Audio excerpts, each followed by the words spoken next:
qilinmaydi. Alhamdulillahi robbil alamin, hammamiz musulmonmiz. Alhamdulillahi robbil alamin. Allohning borligiga iymon keltirganmiz. Hammamiz jannatni yaxshi ko'ramiz. Hammamiz jannatga kirishni va uning oliy darajalariga yetishlikni xohlaymiz. Hammamiz do'zaxni yomon ko'ramiz. Do'zaxga kirib qolishlikdan, do'zaxga ahil bo'lib qolishlikdan Allohdan panoh tilaymiz.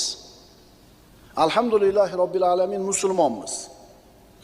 Robbimiz bizga amr qilgan, buyurgan buyruqlarni bajaramiz, lekin bajarayotganimizdan ko'ra mukammalroq bo'lishligini xohlaymiz. To'g'rimi? Ana shu amallarni mukammal suratda bajarish bizning foydamiz ekanligini bilamiz.